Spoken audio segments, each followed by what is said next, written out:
जय हिंद दोस्तों, मेरा नाम है नीरज और आप देख रहे हैं हमारा YouTube channel struggle to success. और आज हमारे साथ है पूनम पाठक जो आपको बताएंगी बहुत ही अमेजिंग स्टोरी। पूरी वीडियो को देखिएगा ध्यान से और वीडियो को लाइक कीजिएगा, सबके साथ शेयर कीजिएगा और पूनम को कमेंट्स में बहुत ज्यादा अप्रिशिएट कीजिएगा।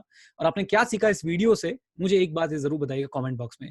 पूनम, स्वागत है आप लोगों का आपका हमारे चैनल पे। कैसे हैं आप? अच्छी हूँ सर। How are you? मैं बहुत बढ़िया हूँ। पूनम, आप मुझे बताएं कि आपकी सीए की जर्नी शुरू कैसे हुई, आपका मन में कैसे ख्याल आया सीए, और क्या था, मतलब आपने क्लास 12 कॉमर्स से किया? सर हाँ, क्लास 12th मैंने कॉमर्स से किया है, हाँ, बट क्लास 10th मैंने होम साइंस से किया था। क्लास 10 आपने होम साइंस से किया। अच्छा, कहाँ से बिलोंग करते हैं आप पूनम? सर मैं इटावा डिस्ट्रिक्ट के भरतना टाउन से बिलोंग करती हूँ। ओके, इटावा डिस्ट्रिक्ट से बिलोंग करते हैं, उत्तर प्रदेश में। Yes sir. राइट। अच्छा, मुझे आप बताइए कि आपकी सीए जर्नी 12th के बाद शुरू हो गई थी क्या?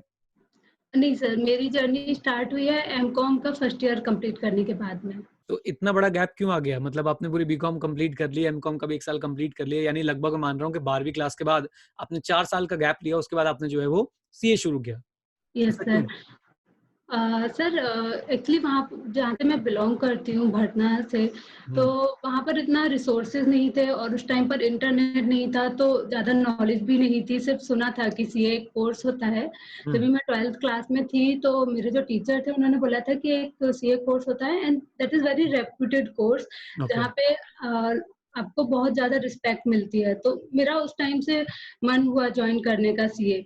हुँ, लेकिन ज़्यादा नॉलेज भी नहीं थी और घर से बाहर भी नहीं जाना अलाउड था, क्योंकि हुँ, टाउन को छोड़ के जाना है, दिल्ली हुँ, जाते थे उस टाइम पर लोग जॉइन राइट, करने के लिए। Right, due to these restrictions मैं उस टाइम पर नहीं जॉइन कर पाई थी सीए। राइट। तो आपने अपने फादर को बोला ही नहीं या फादर ने भेजा ही नहीं? मैंने फादर को बोला था, बट पापा हाँ, बोले कि आपको जो भी करना है, आप टाउन में जितना है हाँ, एजुकेशन आप उतना ही हाँ, कीजिए, ओके, बाहर आपको नहीं जाना अलाउड करेंगे। ओके। तो घर वालों ने बाहर जाना, टाउन से बाहर जाना अलाउ नहीं किया। तो यस फिर सर। आपने बीकॉम कहाँ से करी फिर? सर बीकॉम जो है वो मेरे टाउन से 12 kilometres away other another town है, हुँ, वहाँ पर कॉलेज था बीकॉम के लिए। क्योंकि हमारे टाउन में ओनली बीए ही होती थी, बीकॉम हुँ। के लिए आपको बीकॉम या बीएससी करना है तो अनदर टाउन जाना पड़ता था और उसमें आपको बस से ट्रैवल करना पड़ता था। तो उसके लिए पापा मान गए कि बीकॉम दूसरे टाउन से कर लो? नहीं, वो भी नहीं माने थे। हाँ, उसके लिए भी 1 मंथ के लिए उनसे चला था डिस्कशन कि पापा हाँ, बाहर जाना है, तो पापा बोलते नहीं। ये पापा के साथ तो मेरा 10th के बाद से ही स्टार्ट हो गया था। हाँ, जब मैं 10th होम साइंस से कर रही थी और मेरा पूरा एजुकेशन जो था वो गर्ल्स स्कूल में ही हुआ था और हम लोग 5 हाँ, सिस्टर्स हैं, तो पापा का ये था कि सब लोग गर्ल्स स्कूल में जाएँगे और मोस्टली उस टाउन में यही मेंटालिटी थी कि गर्ल्स हैं तो उनको गर्ल्स स्कूल से ही एजुकेशन करना है, कोएड में इतना नहीं जाते थे। हुँ, तो मुझे 10th जब मैं 10th कर रही थी तभी मुझे मेरे एक फ्रेंड ने बताया कि कॉमर्स भी एक स्ट्रीम होता है हुँ, और वो सिर्फ़ कोएड स्कूल में ही था। ओके, तो मैंने पापा से बात किया कि मुझे 10th के बाद में कॉमर्स लेना है, तो पापा हुँ, बोलते हैं कि क्या करोगे इतना पढ़ के? अल्टीमेटली तो तुम्हें क्या घर ही तो चलाना है शादी राइट, करने के बाद में। राइट, तो मैंने बोला कि मुझे घर भी चलाना है, सिर्फ़ घर ही नहीं चलाना है, मतलब मेरा राइट, और भी मुझे भी पढ़ाई भी करनी है। राइट, तो उसमें भी पापा नहीं अलाउड कर रहे थे। 1 हाँ, मंथ वहाँ भी पापा से चला था, जुलाई लास्ट में मेरा एडमिशन हुआ था हाँ, हाँ, 11th में। हुँ, और फिर जब भी मेरा एडमिशन हुआ तो पता चला कि मैं पूरे क्लास में मैं अकेली ही लड़की थी। ओके, अराउंड 63-64 बॉयज़ थे और मैं अकेली लड़की थी। तो राइट, फिर पापा का डाँटना शुरू कि ये लड़की नहीं सुनती है किसी की, अपनी हुँ, जिद करेगी। फिर हुँ, पापा कोचिंग नहीं भेजते थे कि अकेली कहाँ कोचिंग करने जाएगी, घर पे ही हुँ, पढ़ो। हुँ। तो 11th खुद से पढ़ाई किया, फिर 12th में क्लासेस जाना स्टार्ट किया। तो मुझे ना एक एक मैक्रो लेवल पे बात करनी है सबसे पहले तो पूनम, कि ये रिस्ट्रिक्शन इतनी क्यों? और इसको हम कैसे ठीक कर सकते हैं? आपको क्या लगता है? सर रिस्ट्रिक्शन का जो रीज़न है, जब मैं आज सोचती हूँ तो मुझे लगता है कि वो सिक्योरिटी की वज़ह से होता है कि पेरेंट्स को डर होता है कि माहौल अच्छा नहीं है, क्योंकि आज के अगर हुँ, 15 साल पीछे जाके बात करें तो इतना हुँ, अच्छा माहौल नहीं था उस टाइम हुँ, पर। तो हुँ, एक ये रीज़न है और दूसरा रीज़न माइंडसेट था लोगों का। को लड़कियों का क्या कि वही ग्रेजुएशन कराना है, शादी कर देनी है और उसके हुँ, बाद उनको घर चलाना है।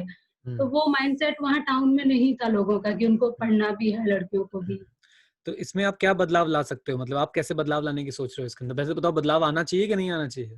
सर इसके अंदर बदलाव आना भी चाहिए और आया भी है, क्योंकि हुँ, अभी जभी मैंने स्टार्ट किया था हुँ, तो पापा का माइंडसेट अलग था। फिर जब उन्होंने मेरा देखा कि पूनम कर रही है, अच्छा कर रही है, इसके मार्क्स भी अच्छे हो रहे हैं, तो मेरी सिस्टर ने अभी बीएड किया, मेरी छोटी सिस्टर अभी कंपनी सेक्रेटरी है, मतलब फिर सारी सिस्टर्स थी, तो अभी दीदी गवर्नमेंट जॉब में भी है। तो हुँ। सभी को फिर अच्छे से एजुकेशन हुई है और सभी लोग वेल एजुकेटेड हैं। तो पापा गाँव में बोलते हैं कि नहीं बोलते, मारी छोरी है क्या छोरों से कम है? अभी पापा बहुत अच्छा बोलते हैं, मेरी 3rd नंबर की बेटी गवर्नमेंट टीचर है, 2nd चार्टर्ड अकाउंटेंट है, क्या बात सबसे छोटी कंपनी सेक्रेटरी है। क्या बात है! तो वो बड़े प्राइड से उस चीज़ को बोलते हैं। हुँ। बहुत ही बढ़िया, मतलब मुझे सुन के बहुत अच्छा लग रहा है कि आपने अपने फादर का तो मेंटालिटी बदली ही बदली अपनी सक्सेस से, और मुझे लगता है कि कहीं न कहीं आपके गाँव में या जहाँ भी आप जिस भी जगह से आप बिलॉन्ग करते हो, वहाँ सबको ये चीज़ जो है ना सीखने को मिली होगी कि भई लड़कियाँ लड़कों से कम किसी भी हाल में नहीं है, और उन्हें सही मौके अगर दिए जाएँ, तो वो हाँ, बहुत मतलब बराबरी करेंगी, और मैं कहता हूँ कि बराबरी लड़के-लड़की को करेंगे। फाइट ही नहीं चाहिए, वो बराबरी करेंगी अगर उन्हें मौका दिया जाए। मौका नहीं दोगे तो वो क्या करेंगी, है ना? यस सर, और सर मेरा मानना है कि आप एक बार एजुकेशन ले लीजिए, आप क्वालिफिकेशन ले लीजिए, फिर then it is up to you कि आपको जॉब करना है, नहीं करना है। बट बीइंग क्वालिफाइड एंड आपके पास एक टूल है, आप उसको हुँ, यूज़ करना चाहें, आपका फाइनेंशियल इंडिपेंडेंस तो आप कर सकते हैं, आप नहीं भी हुँ, करना चाहते हैं, आप कुछ टाइम के लिए बैक सीट रहना चाहते हैं, आप कर सकते हैं। बट हैविंग दिस क्वालिफिकेशंस आपको बहुत कॉन्फिडेंस देता है लाइफ राइट। में। कॉन्फिडेंस भी देता है, और मुझे ऐसा लगता है कि आपकी जो आने वाली जनरेशंस हैं, अब हाँ, वो उस तरह की चीज़ें फेस नहीं करेंगी जो शायद आपने करी। चाहे वो फाइनेंशियली हो, चाहे वो साइकोलॉजिकली हो, मेंटली हो, अब वो आपके आने यस। वाली जनरेशंस, मैं उम्मीद करता हूँ कि वो चीज़ें फेस नहीं करेंगी। नहीं, वो लोग उसको नहीं फेस करेंगे और इवन अभी जो रिलेटिव्स हैं, तो वो लोग भी अपनी डॉटर्स को अच्छी एजुकेशंस दे रहे हैं। राइट। क्योंकि वो देखते हैं कि देखो पूनम को देखो वो लगी रही तो उसका हो गया क्लियर। हुँ। Right, right, right. बहुत बढ़िया। तो आपने पहले बीकॉम किया, फिर अपने टाउन के साथ वाले टाउन में जाके, यस सर। राइट? उसके बाद यस आपने एमकॉम में एडमिशन कहाँ पे लिया? रेगुलर था या डिस्टेंस लर्निंग था? सर रेगुलर ही था वो, हाँ। तो उसमें मैं 1 ईयर तक जा रही थी, फिर उसके बाद थोड़ा उन लोगों ने सपोर्ट किया हुँ। एजुकेशन अटेंडेंस वगैरह के साथ में। राइट। और ग्रेजुएशन होने के बाद भी मैंने यूपीटीयू का एग्ज़ाम दिया था उस टाइम पर। ओके। तो मेरा एमबीए के लिए एडमिशन का हो गया था, मैंने काउंसलिंग भी अटेंड किया था, लेकिन एमबीए का फिर उस टाइम पर फीस काफ़ी ज़्यादा थी। राइट। तो जब भी काउंसलिंग के बाद आया तो अराउंड 2 लाख अबव जा रही थी फीस, तो पापा उतना नहीं कर सकते थे हुँ। फाइनेंस। तो मुझे राइट। वो भी छोड़ना पड़ा, मैं वो भी नहीं कर पाई थी एमबीए। तो जब भी राइट। मेरी वो काउंसलिंग मिस हुई तो उसके बाद में मेरी जो सबसे बड़ी सिस्टर है उनकी शादी तब तक हो चुकी थी आगरा में। हुँ। तो दीदी बोली कि इसको सपोर्ट करना है, ये करना चाह रही है but due to some financial reason also हुँ। इसको नहीं उतना मिल रहा है सपोर्ट। तो हुँ। दीदी ने मुझे अपने पास आगरा बुलाया, मैं उनके घर पर ही रहती थी और हुँ। उन्होंने ही मुझे एडमिशन दिलवाया टैली हुँ। के कोर्स के लिए। हुँ, हुँ, हुँ, हुँ। तो आपने फिर उसके बाद जॉब करी, वहाँ पे टैली का कोर्स किया आपने? हाँ, मैंने वहाँ पर टैली का कोर्स किया हुँ। और 3 मंथ्स के बाद ही वहाँ से मुझे जॉब मिल गई थी एक सीए फर्म में as a computer operator. Okay. Okay, तो मतलब सीए बनने से पहले आप सीए फर्म में as a computer operator, as a बोलूँगा, कंप्यूटर। डेटा फीड करते थे, बैलेंस शीट्स वगैरह जो बेसिक अकाउंटिंग वगैरह होती है, वो सब करते थे। हाँ, बेसिक अकाउंटिंग और मेनली मेरा फॉर्मेट प्रिपेयर करना होता था एक्सेल में। राइट। ओके, तो फिर वहाँ पे आपको किसने बोला भई अब सीए कर लो आप? वहाँ पर किसी ने बोला नहीं था सर, जब भी मैंने अपना टैली का कोर्स जॉइन किया था तो जो इंस्टीट्यूट था उसके ओनर सीए थे। ओके। तो उनसे मैंने डिस्कशन किया, फिर वहाँ पर जो फैकल्टी थी उन्होंने रिकॉग्नाइज़ किया, बोलते पूनम तुमको तो काफ़ी चीज़ें याद रहती हैं क्योंकि जब भी हुँ। वो पढ़ाते थे तो मैं बोलती बहुत थी कि अच्छा ये राइट। तो मुझे मालूम है, ये तो मुझे पता है। तो उन्होंने हुँ। बोला कि तुमको तो काफ़ी कुछ आता है। तो हुँ। फिर जब भी मैं सीए फॉर्म में पहुँची तो वहाँ पर आर्टिकल्स थे। हुँ। तो वो और मैं एक ही केबिन में बैठते थे, वो लोग जब हुँ। भी आते थे ऑफ़िस, तो मैं हुँ। उनकी बुक्स को देखा करती थी कि अच्छा कोर्स में है क्या, कंटेंट क्या है? फिर हुँ। उनसे मैंने पूछना शुरू किया कि कोचिंग क्लासेस कहाँ पर हैं इसकी, हुँ। सीए का इंस्टीट्यूट कहाँ पर है? तो हुँ। वो लोग मुझे एक बता देते थे कि आप राइट जाओगे, लेफ्ट जाओगे, रोड का मुझे आइडिया दे देते थे, तो आप ये वाली कोचिंग पहुँच जाओगे या फिर आप सीए इंस्टीट्यूट पहुँच जाओगे। हुँ। तो हुँ। वहाँ पे मुझे लंच में 1 आवर का ब्रेक मिलता था सीए फॉर्म में। तो हुँ। मैं 10-15 मिनट्स में अपना लंच फिनिश करती थी और उसके बाद मैं अपना साइकिल लेके एक्सप्लोर करती थी कि हुँ। फर्म किधर क्लास में जाके उनसे बात करती थी टीचर से। कि मैं कर सकती हूँ क्या सीए में कितना सिलेबस है, या फिर मैं इंस्टीट्यूट विजिट करती थी, उन लोगों से कितनी फीस है, क्या है, मैं आइडिया ले रही थी क्योंकि अभी मुझे पापा को नहीं बताना था कि मैं सीए ज्वाइन करने वाली हूँ। मैं वो सीक्रेटिवली कर रही थी, किसी को भी नहीं बता रही थी कि मैं करने क्या वाली हूँ। मैं बस एक डेटा कलेक्ट कर रही थी राइट, वहाँ। होमवर्क चल रहा था, होमवर्क। हाँ, हाँ जी। कि मेरा होगा भी सीए कि नहीं भी होगा, तो क्योंकि लोग बोलते हैं ना टफ है बहुत, तो मुझे एक अंदर से वो भी था कि मैं करूँगी कि नहीं करूँगी। Right, great. तो इसके बाद आपने सीए जब ज्वाइन किया तो आपने डायरेक्ट एंट्री वाला सिस्टम ज्वाइन किया था या आपने सीपीटी रूट से हाँ, जो नहीं सर, आपका? उस टाइम पर डायरेक्ट एंट्री का नहीं था, सीपीटी के थ्रू किया था मैंने। ओके, सीपीटी के थ्रू आपने किया था। जी। ओके, कौन सी ईयर की बात है ये? सर ये 2009 की बात है। 2009 की बात है। Okay, great. ओके, सो सीए में एंट्री तो हो गई। अब फिर सीए के एग्जाम्स के लिए कोचिंग ली या खुद ही सेल्फ स्टडी जो है वो सारी चीजें करी थी? नहीं सर, उसके लिए मैंने कोचिंग ली थी। हाँ, अ, तो ये मार्च 2009 में मैंने आई थिंक कुछ प्रिपरेशन स्टार्ट की थी, जून 2009 का अटेम्प्ट करने के लिए। हाँ, तो जब भी मैंने क्लासेस सर्च करना फिर मैंने अपना जो एग्जाम का फॉर्म था वो मैंने हाँ, फिल कर दिया था खुद ही, और मैंने घर पर नहीं बताया था कि मैं सीपीटी अच्छा, का दे रही हाँ, हूँ। राइट, खुद ही फिल करके भेज दिया था मैंने, और राइट, क्लासेस के लिए दीदी को बोला था कि अभी मुझे सीपीटी की क्लासेस करनी है, और जॉब राइट, मुझे नहीं छोड़ना था क्योंकि ये मैं रिस्क ले रही थी सीपीटी का ज्वाइन करके, क्योंकि हम्म। दीदी बोली ऐसा नहीं हो कि तुम दोनों तरफ से जाओ, जॉब भी नहीं हो तुम्हारे पास और सीपीटी भी नहीं क्लियर हो। एक मिनट रुकना पूनम, जी। भागेंद्र का फोन आया हुआ है, इसको बोल देना घर पे छोड़ देगा, एग्रीमेंट वगैरह छोड़ सकता है तो। हाँ जी, प्लीज बताइए। हाँ जी। Yes sir. तो सर सीपीटी जब मैंने ज्वाइन किया था तो मैं जॉब भी अपना कंटिन्यू करना चाहती थी, दोनों साथ में, हम्म। कि अगर मेरा सीपीटी नहीं भी होता है तो मैं जॉब भी जाए मेरे हाथ से, इसके लिए। Right, right, right, provision for doubtful debts. हाँ, क्योंकि उस टाइम तक मुझे थोड़ा-सा डाउट था, क्योंकि मैंने अपनी जो पूरी स्टडीज़ थी वो हिंदी मीडियम में की थी। मैं डायरेक्टली इंग्लिश मीडियम में जा रही थी राइट, फर्स्ट टाइम सीए के लिए। राइट, तो और आपने मुझे सीए शुरू से इंग्लिश मीडियम में किया फिर आपने? यस सर, मैंने फर्स्ट स्टार्टिंग इंग्लिश मीडियम से ही किया था। ये बहुत इंपॉर्टेंट चीज है, बच्चे इस हिंदी मीडियम में एडमिशन ले लेते हैं। अब आप जी, भी तो हो जिसने पूरा मेरे ख्याल से पढ़ाई अपनी हिंदी मीडियम से करी, लेकिन फिर यस सीधा सर, सीए आपने जो है इंग्लिश मीडियम से करा। तो इंग्लिश इसमें मीडियम से इसमें जॉइन किया था। डिफिकल्टी क्या आई और क्या बोलना चाहोगे ऐसे बच्चों को जो सीए ज्वाइन कर रहे हैं अभी और हिंदी जी। मीडियम से उन्होंने क्लास 12 करी हुई है और हिंदी मीडियम में सीए ज्वाइन कर रहे हैं, उनको क्या मैसेज देना चाहेंगे आप? सर, मेरा मानना ये है कि जब आप सीए का स्टार्टिंग कर रहे हैं तभी से इंग्लिश मीडियम लीजिए, क्योंकि अगर आप पूरा सीए भी हिंदी मीडियम में कर लेते हैं तो जब भी प्रोफेशन में आएँगे तो आपको रिपोर्ट्स हैं, जो भी है सब इंग्लिश में ही मिलने वाला है। तो राइट। वहाँ पर बहुत प्रॉब्लम होगा अडैप्ट करने में। स्टार्टिंग में अगर आप स्टार्टिंग शुरू से कर देते हैं तो आप धीरे-धीरे ग्रास्प कर लेते हैं। मेबी अटेम्प्ट्स ज़्यादा लगे, क्योंकि मेरे साथ ऐसा होता था कि मैं एग्ज़ाम जब देने जाती थी तो मेरा पेन रुक जाता था कि मैं अभी लिखना क्या है, मेरे पास वर्ड्स नहीं होते थे। बट अटेम्प्ट्स लगेंगे, लेकिन फाइनल क्लियर होते-होते मेरा अच्छा हो गया था इंग्लिश। Right, right. तो सीपीटी में कितने अटेम्प्ट लगे आपको? सर मेरा फर्स्ट अटेम्प्ट में क्लियर हो गया था। फर्स्ट अटेम्प्ट में? फिर घर में बताया कि नहीं बताया? हाँ, तब तक मैंने घर में तब तक क्लासेस करते-करते घर में बता दिया था कि मैंने सीए का लिया है, तो भी पापा थोड़ा डाँटे थे, इतना लंबा कोर्स करने की क्या ज़रूरत है, 1-2 साल में शादी करेंगे, क्या ज़रूरत है इतना लंबा कोर्स जॉइन करने का। ये बहुत मतलब आप ना पूनम वाकई में एक मिसाल हो और मुझे लगता है जो पेरेंट्स देख रहे हैं इस समय या जो गर्ल्स देख रही हैं अपने घर में बैठ के इस वीडियो को और जिनके पेरेंट्स सीए करने से मना करते हैं, आई थिंक ये वीडियो आप अपने पेरेंट्स को दिखाएं कि कैसे, मैं बोलूंगा विदाउट एनी सपोर्ट ही, विदाउट एनी सपोर्ट, ऑब्वियसली पापा का कुछ सपोर्ट रहा होगा, दीदी का कुछ सपोर्ट रहा होगा, लेकिन खुद से एक्सप्लोर करना कि सीए क्या होता है, खुद से कोचिंग क्लासेस में जाना और सारी चीजें करना, ये अपने आप में एक मिसाल है। और मुझे लगता है कि आप ये देखो कि कितनी मेहनत करी होगी आपने, उसका कोई भी मतलब मैं एक्सप्रेस नहीं कर पा रहा अपने आप को कि आपकी मेहनत का कोई अमाउंट क्वांटिफाई नहीं किया जा सकता, क्योंकि यहाँ पे ऐसे बच्चे जिनको एडमिशन भी घर बैठे मिल रहा है, पापा मम्मी फॉर्म भर के दे के आ रहे हैं, पापा मम्मी फीस भर रहे हैं, सब कुछ पापा मम्मी कर रहे हैं, और एक तरफ आप जैसे बच्चे हैं जिनके पापा मम्मी को पता भी नहीं कि वो सीए शुरू कर रहे हैं, जिन्होंने सीए 4 साल लेट शुरू किया, जिनकी टोटल पढ़ाई हिंदी मीडियम से थी, उन्होंने जंप करके हिम्मत करके इंग्लिश मीडियम लिया और ये कहते हुए कि भाई अटेम्प्ट लगेंगे लग जाएंगे, लेकिन मैं अपने आप को तैयार करना चाहती हूँ। क्या बात है पूनम, बहुत ही बढ़िया।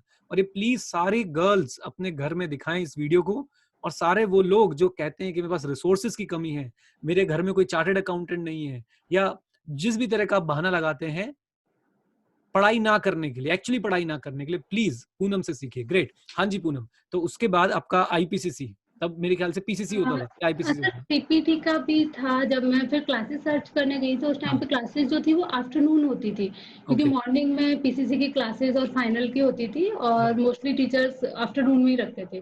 राइट, तो फिर मेरा रिसर्च स्टार्ट हुआ कि कौन-सा क्लासेस है जो मुझे मॉर्निंग में क्लासेस देगा, क्योंकि दिन में तो मुझे जॉब करना होता था। राइट, तो काफ़ी क्लासेस सर्च करने के बाद मुझे एक क्लास मिली थी, वहाँ पर हुँ, मैम ने मुझे बोला था कि मैं तुमको 11 तक फ्री कर सकती हूँ, 8 टू 11 हुँ, तुम जा सकते हो। तो फिर आके मैंने अपने सीए से बात की, काफ़ी सीनियर है वो और आगरा में काफ़ी अच्छे हैं। तो मैंने बात की कि सर मैं सीपीटी करना चाहती हूँ और मुझे हाफ एन आवर का आप रिलैक्सेशन दे दीजिए, मेरा 10:30 का टाइम है, मैं 11 तक ऑफ़िस आ जाऊँगी। हुँ, तो सर ने मुझे वो अलाउ किया और सर मुझे इस चीज़ से आज जब मैं रियलाइज़ करती हूँ तो ये लगता है कि किसी का एक छोटा-सा भी जो अ, बोल सकते हैं कि उन्होंने मुझे अलाउ किया हाफ एन आवर के लिए, तो उससे मुझे एक कितना अपनी लाइफ़ में ग्रोथ करने का मौका मिला। राइट, हम लोग राइट, दूसरे के लिए कुछ भी करते हैं, एक बहुत बढ़िया छोटा-सा बात भी उनको सहयोग करते हैं, तो वो उन लोग को आगे बढ़ने का बहुत मौका देते हैं। तो मैं सर को आज तक भी उसके लिए बहुत है। ग्रैटिट्यूड है मेरे अंदर कि राइट, उन्होंने मुझे वो हाफ एन आवर दिया। राइट, तो मतलब मैं अगर मेरा सच्ची बात करूँ कि अगर वो जी, सर समय ना देते, वो टेली वाला हाँ, इंस्टीट्यूट वाले आपको गाइड ना करते, तो यस, चीज़ें छूट जाती शायद, है ना? छूट जाती थी, शायद छूट जाती थी उस टाइम पर।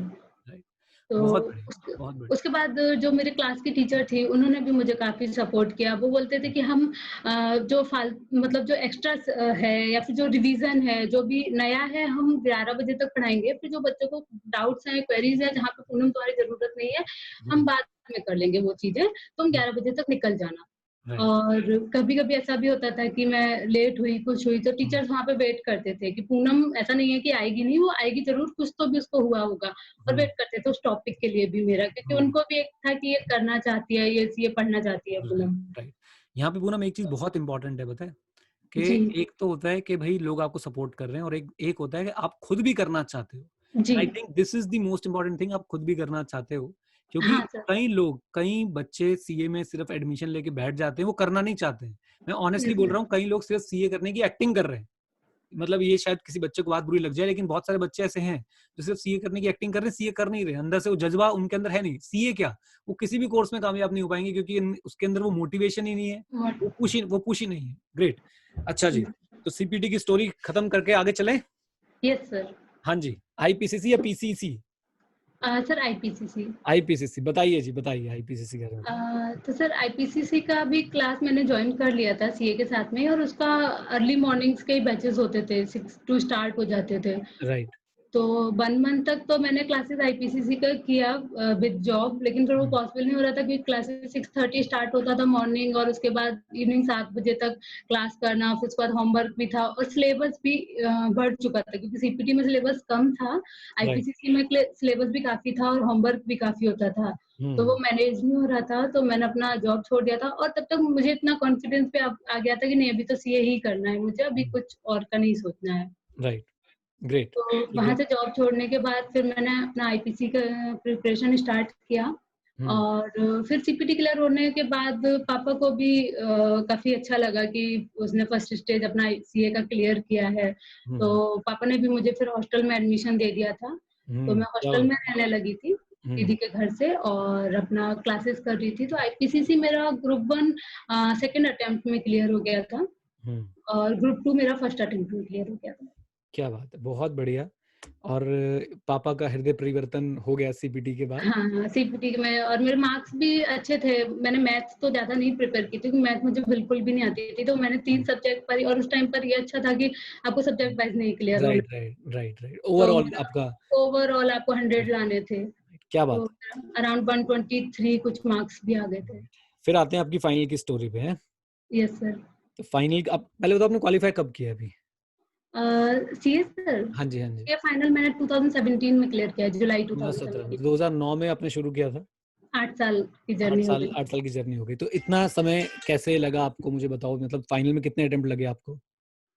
फाइनल का मेरा अटेम्प्ट ड्यू था नवंबर 13 राइट, और उससे मुझे जुलाई 17 तक का टाइम लग गया था। Okay, okay, okay. तो कितने अटेम्प्ट हुए टोटल मिला के? 7? 7 अटेम्प्ट। 7 अटेम्प्ट लगा दिए, क्या बात है!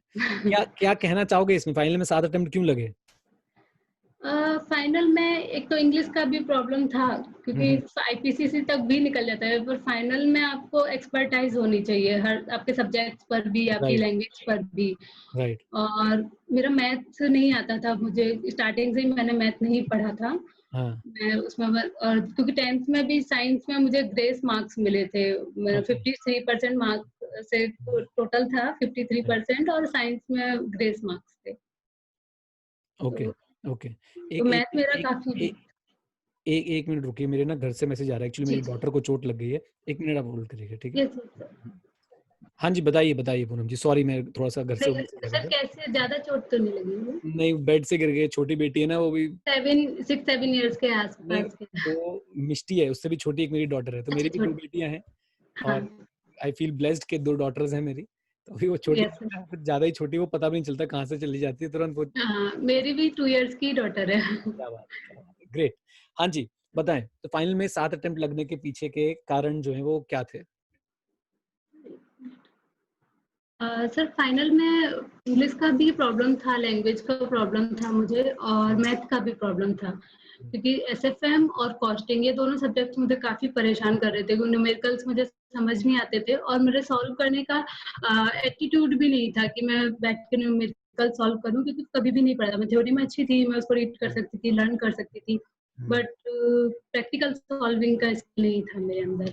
Right, great. तो फाइनल क्लियर करने के बाद अब आपने क्या मतलब जॉब करा, प्रैक्टिस करा, क्या किया? सर मैं प्रैक्टिस कर रही हूँ। हुँ, हुँ, ओके, ओके, प्रैक्टिस कर रहे हैं अभी, दैट्स रियली नाइस। अब आप मुझे एक बात बताएँ कि अपनी कहानी से, अपनी इस पूरी स्टोरी से, कि यस सर। आप एक एक डिस्ट्रिक्ट के एक छोटे से गाँव में रहते थे, जहाँ पे लड़कियों को एजुकेशन के लिए बहुत ज़्यादा मोटिवेट नहीं किया जाता था। मतलब बाद में देंगे, अभी नहीं देंगे। जहाँ पे बहुत ज़्यादा लड़कियों को मोटिवेट नहीं किया जाता था, या मैं बोलूँगा कि लड़कियों को बहुत ज़्यादा सपोर्ट नहीं किया जाता था। वहाँ से लेके आज आप अपनी practice as a chartered accountant, अपनी प्रैक्टिस आपने शुरू करी। इस सारी कहानी से आप किस-किस को क्या-क्या मैसेजेस देना चाहते हैं? सर इसमें पहला मैसेज तो मैं यही देना चाहती हूँ, जो भी लड़कियाँ हैं, कि आपके लिए पढ़ाई बहुत इम्पोर्टेंट है। हुँ, आपको हर स्टेज पर आपको सिखाता है, सिर्फ़ मैं यही बोलती हूँ कि जो सीए का कोर्स है, वो सिर्फ़ जॉब के लिए या अर्निंग के लिए ही नहीं है, उसको हुँ, आपको एवरी फ़ेज़ ऑफ लाइफ़ में बहुत सारी स्किल्स डेवलप करके देते हैं, जो कि हुँ, आपको बहुत यूज़ में आने वाली हैं। हुँ, क्योंकि जब भी हम फेल होते हैं ना सीए में, जब मेरा हुँ, फर्स्ट अटेम्प्ट में फेल हुई थी, तो बहुत दुःख हुआ था। बट हुँ, स्लोली आपको एक्सेप्टेंस आ जाता है कि अच्छा ऐसा हो गया है, कोई नहीं, नेक्स्ट स्टेप मुझे क्या करना है। तो वो जो एटीट्यूड है, वो आपको एवरी स्टेज पे बहुत यूज़ में आता है। हुँ, तो आपको पहले तो पढ़ाई बहुत अच्छे से करना है, जो आपका टाइम है उसमें आपकी शादी के पहले आप अच्छे से पढ़ाई कीजिए। हुँ, सेकंड है, जो लोग प्रैक्टिस में आना चाहते हैं, क्योंकि हुँ, लोगों को लगता है कि आपको प्रैक्टिस में तभी आना चाहिए जब आपका कोई ऑलरेडी प्रैक्टिस में है, तभी राइट, आपको आना चाहिए, अपना प्रैक्टिस स्टार्ट करना डिफ़िकल्ट है। तो हुँ, मेरा ये सर मानना है कि जो हुँ, भी सीए फर्म है, आज बड़ी से बड़ी सीए फर्म है, वो कभी तो स्टार्ट हुई थी। राइट, वो आज के 30 इयर्स पहले हुई थी, 40 इयर्स पहले स्टार्ट हुई थी, बट कोई तो उसका फाउंडर था, उसके अंदर तो वो विल थी कि मुझे अपनी एक फर्म खड़ी करनी है। तो अगर आपके अंदर वो विल है कि आप उतना पेशेंस रखना चाहते हैं, उतना हुँ, आपके अंदर कॉन्फिडेंस है, क्योंकि प्रैक्टिस के लिए आपको पेशेंस एंड कॉन्फिडेंस ये दोनों चीज़ें होना बहुत इम्पोर्टेंट है। राइट, तो राइट, उतना अगर आपके अंदर पेशेंस है, तो आप प्रैक्टिस अपना स्टार्ट कर सकते हैं। हुँ, और प्रैक्टिस मेरा स्टार्टिंग से था कि मुझे सीए प्रैक्टिस करना है और मुझे आज भी अपने काम में बहुत मज़ा आता है। जब मैं अपने क्लाइंट्स के साथ बात करती हूँ, हैंडल करती हूँ, तो हुँ, मुझे बहुत अच्छा लगता है अपना राइट। काम करना। तो पूनम, आपके ऑफ़िस में कोई और पूनम अगर आएगी, तो आप उसे मोटिवेट यस, करोगे कि नहीं करोगे? सर मेरे पास अभी एक स्टाफ है, वो हुँ, ट्रेनी कह सकते हैं उसको, ही इज़ डूइंग बीकॉम हुँ, और वो पार्ट टाइम में मेरे पास आता है अपना कॉलेज खत्म करने के बाद में। उसके बाद वो मेरे साथ अकाउंट्स का काम करता है। हुँ, उसकी मदर जो है वो हाउस हेल्प हैं। हुँ, तो मैंने उसको बोला है कि तुम ये मान के चलो कि तुम्हारी बड़ी बहन का ऑफ़िस है, तो तुम कैसे काम करते थे? तुमको वैसे ही आना है, तुम्हारा कॉलेज खत्म हो, उसके हुँ, बाद आओ और जितना भी मैं अपने टाइम से निकाल के तुमको सिखा सकती हूँ, तुम सीखो मेरे साथ। क्या बात है! बहुत बढ़िया, क्योंकि हमने, और ये सिर्फ़ गर्ल्स के लिए नहीं, आपने सही कहा, ये गर्ल्स के लिए नहीं, बॉयज़ के लिए भी, जो भी व्यक्ति जो आगे च बढ़ना चाहता है, अगर हमें वो मिले तो हमें उसे सपोर्ट ज़रूर करना चाहिए, राइट? उसको सपोर्ट ज़रूर करना चाहिए हमें।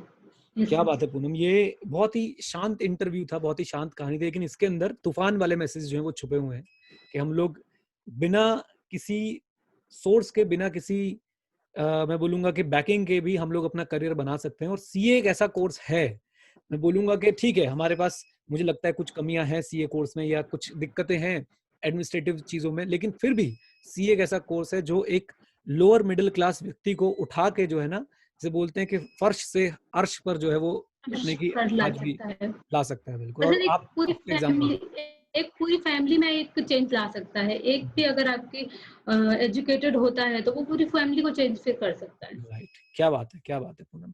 Thank you very much Poonam, बहुत मज़ा आया आपसे बात करके और बहुत मतलब शांतिपूर्वक तरीके से आपने जो मोटिवेशन आज दी है ना, आई होप ये मोटिवेशन सबको आने वाले समय में मोटिवेटेड रखेगी और एक इंस्पिरेशन बना के रखेगी आपको सबके सामने।